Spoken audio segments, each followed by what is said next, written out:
नमस्कार। आज के इस विश्लेषण में हम सीधे चलेंगे जबलपुर के बरगी डैम। एक ऐसी घटना जिसने सबको हिलाकर रख दिया। ये सिर्फ एक हादसा नहीं था, बल्कि गलतियों और लापरवाही की एक ऐसी चेन थी जिसने एक हंसते खेलते दिन को मातम में बदल दिया। बिना किसी देरी के चलिए समझते हैं कि आखिर उस दिन हुआ क्या था और कैसे एक क्रूज बोट मौत का जाल बन गई। जब इस हादसे के बाद रेस्क्यू ऑपरेशन शुरू हुआ तो एक ऐसा मंजर सामने आया जो किसी को भी रुला दे। मैरीना नाम की एक मां का शव मिला और उन्होंने अपने 4 साल के बेटे जहान को अपने सीने से बिल्कुल जकड़ रखा था। शायद उन्हें उम्मीद रही होगी कि उन्होंने जो लाइफ जैकेट पहनी है वो किसी तरह उन दोनों की जान बचा लेगी। ये एक मां की अपनी संतान को बचाने की आखिरी और सबसे दर्दनाक कोशिश थी। और इस हादसे का सबसे छोटा शिकार वही मासूम बच्चा जहान था, जिसकी उम्र सिर्फ 4 साल थी।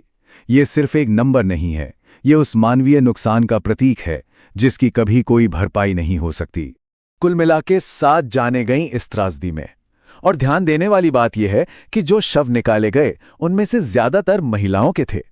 सोचिए, ये वो लोग थे जो अपनी फैमिली के साथ कुछ अच्छे पल बिताने आए थे, पर उस बोट के निचले हिस्से में हमेशा के लिए फंस कर रह गए। चलिए थोड़ा पीछे चलते हैं और देखते हैं मोमेंट्स बिफोर द ट्रेजेडी, यानी हादसे से ठीक पहले के कुछ पल। दिल्ली के मायापुरी से एक 6 लोगों का परिवार जबलपुर आया था एक गृह प्रवेश के कार्यक्रम के लिए। वहां से फ्री होके वो बरगी डैम घूमने निकले। हादसे से कुछ ही मिनट पहले उन्होंने अपने रिश्तेदारों को वीडियो कॉल भी की थी। सब कितना नॉर्मल और खुशनुमा लग रहा था। बैकग्राउंड में म्यूजिक बज रहा था, सब एंजॉय कर रहे थे। किसी को रत्ती भर भी अंदाजा नहीं था कि अगले ही पल क्या होने वाला है। इस टाइमलाइन को देखिए। शाम के 5:30 बजे वीडियो कॉल पर सब खुश हैं, एकदम बढ़िया। पर फिर ठीक 6 बजे अचानक मौसम पलटता है। तेज हवाएं चलने लगती हैं और बड़ी बड़ी लहरें उस क्रूज से टकराने लगती हैं। और फिर 6:07 पर एक आखिरी घबराहट भरी फोन कॉल आती है।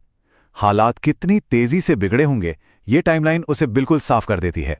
ये वो आखिरी शब्द थे जो मैरीना ने अपनी बहन को फोन पर कहे, हमें बचा लो, हमारे लिए प्रेयर करो, शिप डूब रहा है, अंदर पानी आ गया है। ये सुनकर ही रोंगटे खड़े हो जाते हैं। ये इस बात का सीधा सबूत है कि उनका वो आखिरी वक्त कितना खौफनाक रहा होगा। और बस इसके तुरंत बाद फोन कट गया और फिर कभी उनसे बात नहीं हो पाई। अब आते हैं इस घटना के सबसे बड़े कारण पर, ignored warnings and sudden storm, यानी अनदेखी चेतावनियां और अचानक आया तूफान। ये देखिए, ये सबसे शॉकिंग पार्ट है। क्रूज के निकलने से पहले ही वहां के लोकल गांव वालों ने साफ साफ चेतावनी दी थी कि तूफान आने वाला है, नाव को आगे मत ले जाओ। यही नहीं, 14 साल की एक बच्ची सिया जो इस हादसे में बच गई, उसने भी ड्राइवर से विनती की थी कि मौसम खराब हो रहा है, प्लीज इसे वापस मोड़ ले। पर नहीं, ड्राइवर ने इन सभी चेतावनियों को पूरी तरह इग्नोर किया और अपनी मनमानी करते हुए क्रूज को डैम के बीचों बीच ले गया। इसके बाद एक और बड़ी लापरवाही सामने आती है, fatal delay in safety gear. एक सर्वाइवर का ये बयान सुनिए। उनका कहना है कि जब वो क्रूज पर चढ़े तो किसी ने उन्हें लाइफ जैकेट दी ही नहीं। जब तूफान आया और लहरें डरावनी होने लगी, तब जाकर उन्होंने लाइफ जैकेट्स बांटनी शुरू की, पर तब तक ना बहुत देर हो चुकी थी। बचने के लिए सिर्फ 2 से 3 मिनट का वक्त था उनके पास और उसी अफरा तफरी में सब कुछ खत्म हो गया। और इस लापरवाही की हद तो देखिए, टूरिस्ट को खुद अपनी जान बचानी पड़ी। प्रदीप कुमार जैसे यात्री जो अपनी फैमिली के साथ वहां गए थे, उन्हें खुद नीचे के कैबिन से लाइफ जैकेट्स ढूंढकर लानी पड़ी और दूसरों को बांटनी पड़ी। जब क्रूज में पानी भर रहा था तब लोग बस एक दूसरे की मदद करने में लगे थे, जबकि क्रू की तरफ से कोई गाइडेंस या मदद नहीं मिल रही थी। अब समझते हैं क्रूज के उस डिजाइन को जिसने इस हादसे को और भी जानलेवा बना दिया, the enclosed cabin death trap. इस क्रूज की बनावट से एक बहुत बड़ी विडंबना सामने आती है। ऊपर का हिस्सा बिल्कुल खुला हुआ था, जिसका सीधा फायदा उठाकर ड्राइवर आसानी से बच निकला। पर नीचे का हिस्सा कैसा था? एकदम पैक, एक एयर कंडीशन कैबिन, चारों तरफ से कांच की खिड़कियों से बंद।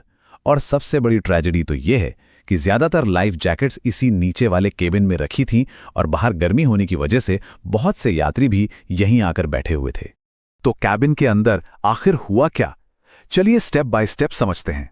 पहला, तूफान आते ही कई लोग लाइफ जैकेट लेने या बचने के लिए ऊपर से नीचे उस बंद कैबिन की तरफ भागे। दूसरा, बड़ी बड़ी लहरों ने क्रूज पर इतना ज्यादा प्रेशर बनाया कि तीसरा स्टेप, उस भारी दबाव से कैबिन के कांच के शीशे बुरी तरह टूट गए। और चौथा यानी आखिरी स्टेप, उन टूटे शीशों से हजारों गैलन पानी कुछ ही सेकंड में अंदर भर गया। वो जगह जो आराम के लिए बनाई गई थी, पलक झपकते ही एक ऐसी मौत की कोठरी बन गई जहां से निकलने का कोई रास्ता ही नहीं बचा। अब सुनते हैं इस खौफनाक मंजर को खुद देखने वालों की बातें। Harrowing accounts of survivors. Survivors की बेबसी समझनी हो तो इस बात पर गौर कीजिए। सर्वाइवर प्रदीप कुमार बताते हैं कि हादसे के वक्त क्रू उनकी मदद के लिए नीचे आया ही नहीं। ड्राइवर और उसका असिस्टेंट दोनों ऊपर थे और ऊपर ही रहे।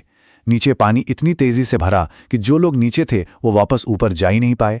सोचिए, इस तरह से यात्रियों को उनके हाल पर छोड़ देना एक प्रोफेशनल क्रू की कितनी बड़ी नाकामी है।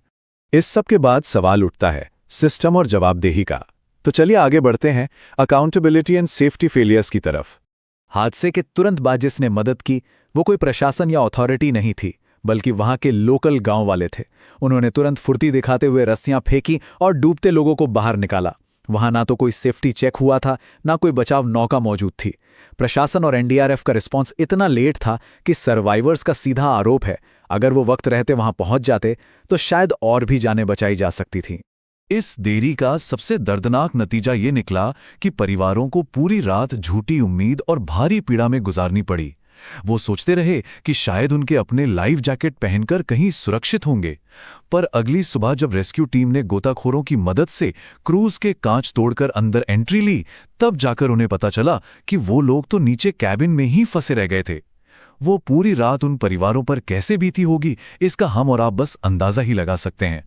तो इस पूरे विश्लेषण के बाद एक बहुत ही गंभीर सवाल हमारे सामने आकर खड़ा हो जाता है। जब नियमों की अनदेखी की जाती है, लाइफ जैकेट जैसी बुनियादी सुरक्षा से ज़्यादा बोट के दिखावे और मुनाफे को अहमियत दी जाती है, तो उसकी कीमत किसे चुकानी पड़ती है? जवाब इन मासूम जिंदगियों और उन टूटे हुए परिवारों के रूप में आपके सामने है। ये घटना सिर्फ एक हादसा नहीं है, ये सुरक्षा तंत्र की घोर लापरवाही का एक ऐसा सबक है जो हमें ये सोचने पर मजबूर करता है कि आखिर हमारी जान की असली कीमत क्या है।